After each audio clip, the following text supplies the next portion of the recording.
সুপ্রিয় দর্শক আসসালামু আলাইকুম, কেমন আছেন আপনারা? নিশ্চয়ই ভালো আছেন। আজকের ভিডিওতে আপনাদের সবাইকে স্বাগত জানাচ্ছি। আজকে আমি আপনাদের সাথে একটা গুরুত্বপূর্ণ টপিক নিয়ে আলোচনা করব। বর্তমান সময়ে একটা বড় সমস্যা হচ্ছে গর্ভের পানি কম বা অ্যামনিওটিক ফ্লুইডের পরিমাণ কম। যদি এটা কম থাকে তাহলে কিন্তু নর্মাল ডেলিভারি হবে না। সমাধান কিন্তু আপনার হাতেই আছে, 1 মিনিটে। সেটা কিভাবে, চলুন জেনে নেওয়া যাক। বাই দ্য ওয়ে, মূল ভিডিওতে যাওয়ার আগে একটা কথা বলি। আমি আমার চ্যানেলে pregnancy related, specially normal delivery related অনেক ইম্পর্ট্যান্ট তথ্য ভিডিও আকারে শেয়ার করে থাকি। এই তথ্যগুলো আমার পার্সোনাল এক্সপেরিয়েন্স ও আমার ডক্টরের সাজেশন থেকে নেওয়া। তাই আমার চ্যানেলটিকে যদি একবার আপনারা ভিজিট করেন তাহলে আপনারা আপনাদের প্রশ্নাতীত মনের অনেক প্রশ্নের উত্তর পেয়ে যেতে পারেন। আমন্ত্রণ জানাবো আমার চ্যানেলটিকে একবার ভিজিট করে দেখার জন্য। এবারে চলুন মূল আলোচনায় যাওয়া যাক। আমি শুরুতেই বলেছি আজকে আলোচনা করব গর্ভের পানি কম এই ছোট্ট সমস্যাটার কিভাবে সমাধান করবেন ঘরোয়া উপায়ে 1 মিনিটে। আর বর্তমান সময় হচ্ছে কি, এই ছোট সমস্যাটার জন্য কিন্তু নর্মাল ডেলিভারিগুলো হচ্ছে না। চলুন জেনে নেওয়া যাক কী সমাধান। আমরা সবাই জানি যে নর্মাল ডেলিভারিটা সিজারের তুলনায় ভালো, কেননা সিজার হলো একটা ছোটোখাটো অপারেশনের আগে পরে বিভিন্ন ধরনের ঝুঁকি থাকে, বিভিন্ন ধরনের সাইড ইফেক্টস থাকে, বিভিন্ন ধরনের নিষেধাজ্ঞা মানতে হয় সিজারিয়ান পেশেন্টকে। কিন্তু নর্মাল ডেলিভারি বা নর্মাল ডেলিভারি পেশেন্ট এর সব কিছু থেকে সেফ ও সিকিওর, সারা জীবনভর তারা ভালো থাকেন।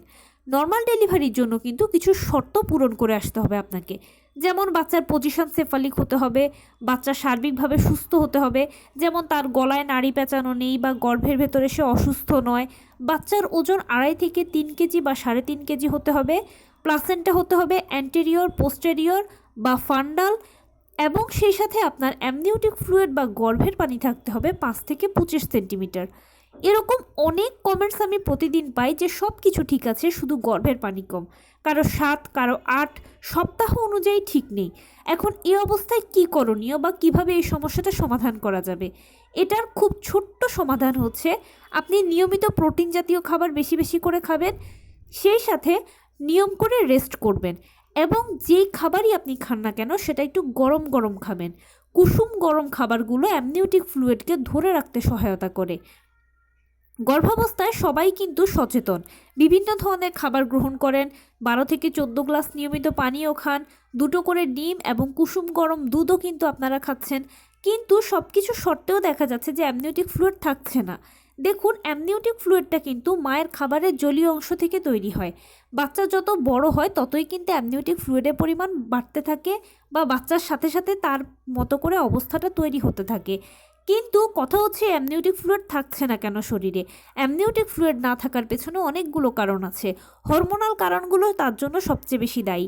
কিন্তু আপনি যদি কুসুম গরম খাবার খান এবং নিয়মিত প্রোটিন জাতীয় খাবার খান, নিয়মিত রেস্ট করেন, তাহলে কিন্তু এই কুসুম গরম খাবারটা, রেস্ট প্লাস প্রোটিন জাতীয় খাবারগুলো অ্যামনিওটিক ফ্লুইডকে ধরে রাখতে সহায়তা করবে। আর যার ফলশ্রুতিতে আপনার অ্যামনিওটিক ফ্লুইডের পরিমাণ কিন্তু ঠিক মতোই থাকবে, সপ্তাহ বা মাস অনুযায়ী একদম অ্যাপ্রোপ্রিয়েট থাকবে।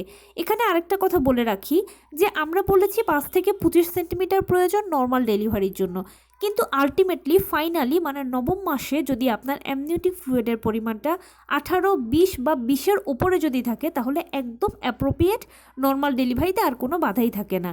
মাথায় রাখবেন, অ্যামনিওটিক ফ্লুইডের পরিমাণ যদি কম হয় তাহলে কিন্তু নর্মাল ডেলিভারি হবে না। অনেকে প্রশ্ন করেন যে কেন হবে না? এই কেনর উত্তর হচ্ছে, গর্ভের ভেতরে বাচ্চারা এই পানির মধ্যে বা অ্যামনিওটিক ফ্লুইডের মধ্যে ভেসে থাকে, বেঁচে থাকে। এখন এই পানিটা যদি কম হয় তাহলে সে বেঁচে থাকাটাই তার জন্য কঠিন হয়ে যাবে। আর সেই জন্য বাচ্চাকে ভালো রাখার জন্য, বাচ্চাকে বাঁচানোর জন্য গর্ভের ভেতরে যদি পানি কম থাকে তাহলে ইমার্জেন্সি সিজার করানোর প্রয়োজন হয়। আর যদি ঠিকঠাক থাকে সপ্তাহ বা মাস অনুযায়ী, মোটামুটি 36 সপ্তাহের পর থেকে যদি 20-এর ওপরে থাকে তাহলে ইনশাল্লাহ নর্মাল ডেলিভারিতে আর কোনো বাধাই থাকে না। তো এই ছিল আজকের ভিডিও। কেমন লাগলো বলুন? যদি ভালো লেগে থাকে ও হেল্পফুল হয়ে থাকে তাহলে প্লিজ লাইক, কমেন্ট, শেয়ার করতে একদম ভুলবেন না। আর সেই সাথে আমার চ্যানেলটিকে সাবস্ক্রাইব করার বিনীত অনুরোধ রইল। পাশে থাকা বেল আইকনটি ক্লিক করে দেবেন যেন আমি ভিডিও আপলোড করার সাথে সাথে আপনারা নোটিফিকেশান পেয়ে যান। যদি কোনো প্রশ্ন থাকে কমেন্টসে জানাবেন, আমি রিপ্লাই দেব। প্লাস যদি কোনো পরামর্শ থাকে যে কোন বিষয়ের উপরে ভিডিও বানালে আপনারা উপকৃত হবেন সেটাও জানাবেন। আমি আপনাদের পছন্দের সর্বোচ্চ প্রায়োরিটি দেব। ভালো থাকবেন, সুস্থ থাকবেন। আসসালামু আলাইকুম।